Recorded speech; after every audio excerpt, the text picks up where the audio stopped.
नमस्कार, ज्ञानगंगा भारत या यूट्यूब चॅनलवर आपल्या सगळ्यांचे हार्दिक स्वागत आहे. आज आपण टी व साठी अतिशय उपयुक्त मराठी व्याकरणातील अतिशय महत्त्वपूर्ण 100 प्रश्न बघणार आहोत आणि ते सुद्धा फक्त 15 मिनिटात. कमीत वेळेत तुमचे जास्तीत जास्त सराव प्रश्न होणार आहे आणि या सराव प्रश्नाचा तुम्हाला येत्या टी पेपर 1 आणि 2 साठी अतिशय उपयोग ठरणार आहे. यापूर्वीसुद्धा मी मराठी व्याकरणाचा भाग 1 चा व्हिडिओ टाकलेला आहे. तो व्हिडिओसुद्धा तुम्ही आवर्जून बघावा, जेणेकरून तुमचे कमी वेळात जास्तीत जास्त मराठी व्याकरणाचा सराव होईल आणि पेपरमध्ये तुम्हाला जास्तीत जास्त मार्क मिळतील. चला तर आपण प्रश्न बघूया. प्रश्न क्रमांक 1. मराठी वर्णमालेत एकूण किती अर्धस्वर आहेत आणि ते कोणते? तर मराठी वर्णमालेत 4 अर्धस्वर आहेत आणि ते य, र, ल, व. प्रश्न क्रमांक 2. श, श, स या वर्णांना व्याकरणामध्ये काय म्हणतात? उष्मे किंवा घर्षक असे म्हणतात. पुढील प्रश्न. त, थ, द, ध, न या वर्णाचे उच्चार स्थान कोणते आहे? दंत्यवर्ण. पुढील प्रश्न. मराठी वर्णमालेतील र या वर्णाला कोणत्या प्रकारचे व्यंजन म्हणतात? तर कंपित वर्ण किंवा प्रकंपित वर्ण असे म्हणतात. पुढील प्रश्न. मन्वंतर या शब्दाचा योग्य संधी विग्रह करा. मनु अधिक अंतर. वाडनिश्चय या शब्द कोणत्या संधीचे उदाहरण आहे? अनुनासिक व्यंजन संधी. वाक अधिक निश्चय. पुढील प्रश्न. ओष्ठ वर्णाचा गट कोणता आहे? प, फ, ब, भ, म.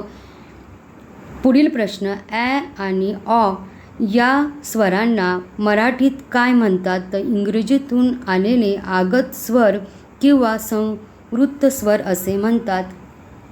पुढील प्रश्न. सदाचार या शब्दाचा योग्य विग्रह काय होईल? सत अधिक आचार. प्रथम व्यंजन संधी.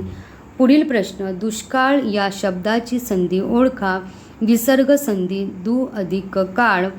ह हा कोणत्या प्रकारचा वर्ण आहे? महाप्राण वर्ण आहे.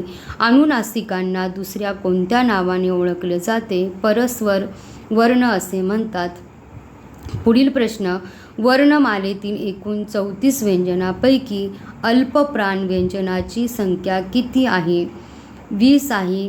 14 महाप्राण वर्ण वजा करून अल्पप्राण व्यंजनाची संख्या 20 आहे. पुढील प्रश्न. मराठीत एकूण किती स्वर आणि स्वरादी आहेत? 14 स्वर आणि 2 स्वरादी आहे. पुढील प्रश्न. गवाक्ष या शब्दाचा अचूक संधी विग्रह कोणता? गो अधिक अक्ष.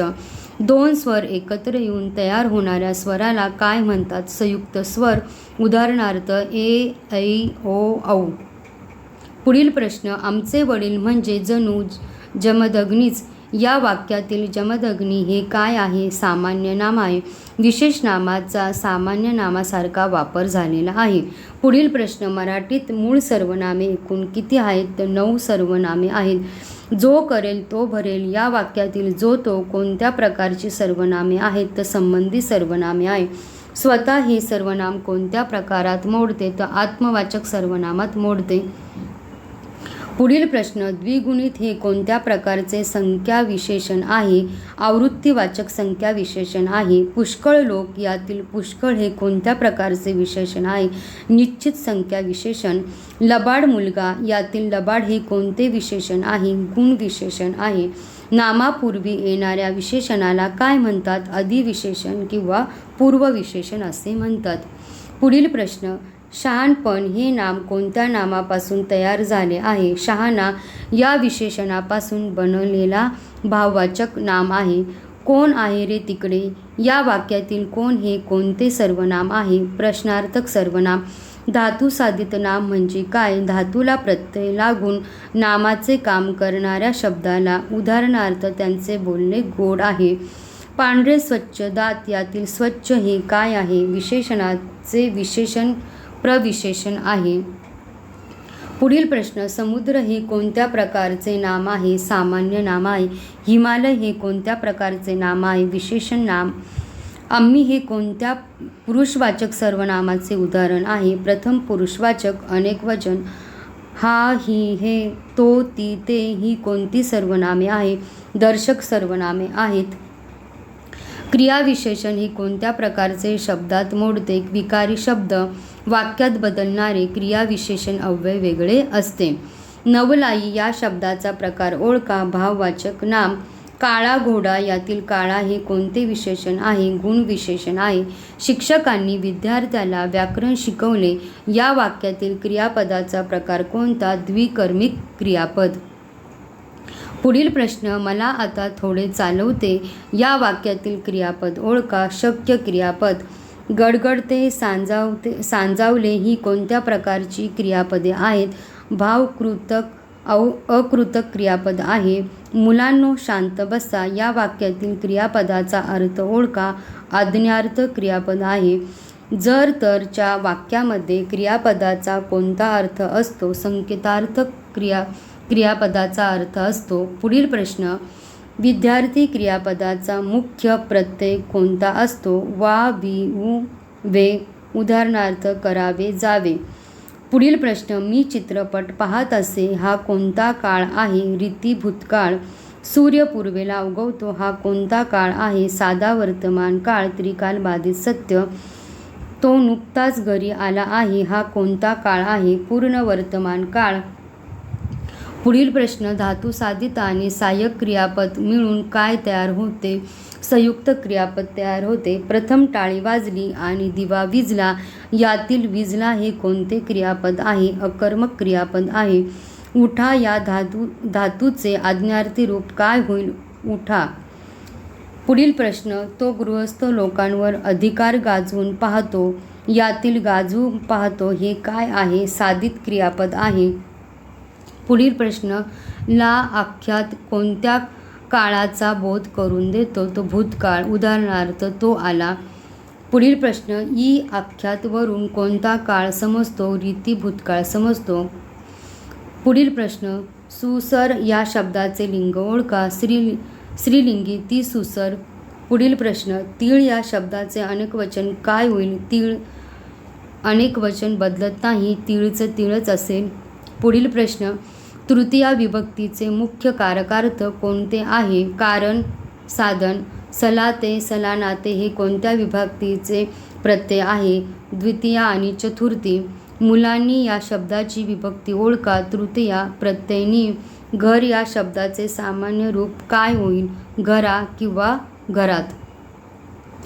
पुढील प्रश्न. कवी या शब्दाचे स्त्रीलिंगी रूप काय होईल? कवयित्री. उंदीर या शब्दाचे अनेकवचन काय होईल? उंदीर.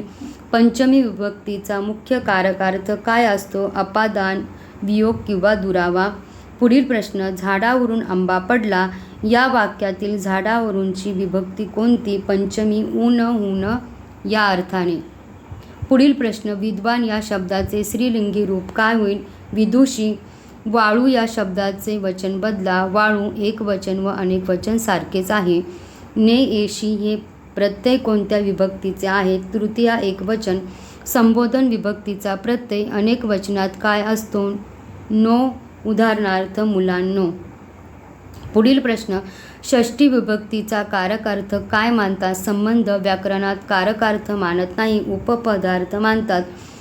रामाने रावण मारले हा कोणता प्रयोग आहे? भावे प्रयोग आहे. तिने गाणे गायले या वाक्यातील प्रयोग ओळखा. कर्मणी प्रयोग.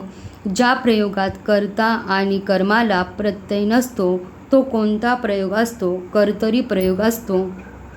लहान मुलाने खोटे बोलू नये हा कोणत्या प्रकारचा भावे प्रयोग आहे? अकृतक किंवा भावकृतक भावे प्रयोग. आईने मुलीला निजवले हा कोणता प्रयोग आहे? सकर्मक भावे प्रयोग. यथाशक्ती हा शब्द कोणत्या समासाचे उदाहरण आहे? अव्ययभाव समास. पाप पुण्य हा शब्द कोणत्या समासाचा प्रकार आहे? वैकल्पिक द्वंद्व समास. पुढील प्रश्न. पंचवटी या शब्दाचा समास ओळखा. द्विगु समास. तत्पुरुषी समासाचा उपप्रकार. पुढील प्रश्न. नीलकंठ निळा आहे कंठ ज्याचा असा तो हा कोणता समास आहे? बहुव्रीही समास. भाऊ बहीण हा कोणत्या समासाचा प्रकार आहे? इतरेतर द्वंद्व समास. पुढील प्रश्न. केरकचरा हा कोणता समास आहे? समाहार द्वंद्व. राजवाडा या शब्दाचा विग्रह व समास सांगा. राजाचा वाडा षष्टी तत्पुरुष समास. नवीन कर्मणी प्रयोगाला दुसऱ्या कोणत्या नावाने ओळखतात? कर्मकर्तरी प्रयोग. गजानन हा कोणत्या प्रकारचा समास आहे? बहुव्रीही समास. प्रतिदिन या समासातील कोणते पद महत्त्वाचे असते? पहिले पद. अव्ययभाव समास. पुढील प्रश्न. बटाटा आणि हापूस हे शब्द कोणत्या भाषेतून मराठीत आले आहे? पोर्तुगीज भाषेतून. दुकान आणि अत्तर हे शब्द कोणत्या भाषेतील आहेत? फारसी भाषेतील आहे. घर, गाव, हात हे कोणत्या प्रकारचे शब्द आहे? तद्भव शब्द आहे. अग्नी, सूर्य, ऋषी हे कोणत्या प्रकारचे शब्द आहे? तत्सम शब्द आहे. पुढील प्रश्न. झाड, दगड, धोंडा हे कोणत्या प्रकारचे शब्द आहे? देशी शब्द. अब्रू हा शब्द कोणत्या भाषेतून आला आहे? फारसी भाषेतून. किती सुंदर आहे ही इमारत हे कोणत्या प्रकारचे वाक्य आहे? उद्गारार्थी वाक्य. ज्या वाक्यात एकच उद्देश आणि एकच विधेय असते त्याला काय म्हणतात? केवल वाक्य असे म्हणतात. मिश्र वाक्य जोडण्यासाठी कोणत्या अव्ययाचा वापर केला जातो? स्वरूपबोधक, कारणबोधक, उद्देशबोधक, गौणत्वसूचक अव्यय. पुढील प्रश्न. आनंद झाला या वाक्याचे नकारार्थी वाक्य कसे होईल? दुःख झाले नाही. तुझे रूप जणू उमललेले कमळच. यात कोणता अलंकार आहे? उत्प्रेक्षा अलंकार. जणू जणू काय असल्यामुळे. पुढील प्रश्न. लहानपण देगा देवा मुंगी साखरेचा रवा यात कोणता अलंकार आहे? दृष्टांत अलंकार आहे. अभिधा शक्तीतून निघणाऱ्या अर्थाला काय म्हणतात? वाच्यार्थ. सूर्य मावळला या वाक्यातून निघणारा अर्थ व्यंगार्थ कोणत्या शक्तीचा आहे? व्यंजना शब्द शक्तीचा आहे. उपमेय हे उपमानापेक्षा श्रेष्ठ दाखवले जाते तेव्हा कोणता अलंकार होतो? व्यतिरेक अलंकार होतो. एकाच शब्दाचे दोन अर्थ निघून चमत्कृती साधली जाते तेव्हा कोणता अलंकार होतो? श्लेष अलंकार होतो. पुढील प्रश्न. लक्षार्थ कोणत्या शब्दशक्तीमुळे प्राप्त होतो? लक्षणा शब्दशक्ती. नवसाला पावणारा देव यातील पावणारा ही कोणती शब्दशक्ती आहे? योगरूढ किंवा अभिधा लक्षणा. अक्षरे मोजून जे वृत्त तयार होते त्याला काय म्हणतात? अक्षरगण वृत्त. भुजंग प्रयास. वृत्तात कोणते गण येतात? य य य 4 वेळा य गण. अशा प्रकारे आज आपण मराठी व्याकरणातील अतिशय महत्त्वपूर्ण 100 प्रश्न बघितले आणि ते सुद्धा कमीत वेळात जास्तीत जास्त प्रश्नांचा सराव बघितला. तर तुम्हाला हा व्हिडिओ कसा वाटला कमेंट बॉक्समध्ये जरूर कळवा. व्हिडिओला जास्तीत जास्त शेअर करा, लाईक करा आणि तुम्ही आमच्या ज्ञानगंगा भारत या यूट्यूब चॅनलवर नवीन असेल तर चॅनलला जरूर सबस्क्राईब करा आणि बेल आयकॉनला प्रेस करा जेणेकरून आपल्यापर्यंत अशाच प्रकारच्या नवीन व्हिडिओची माहिती पोहोचू शकेल. धन्यवाद.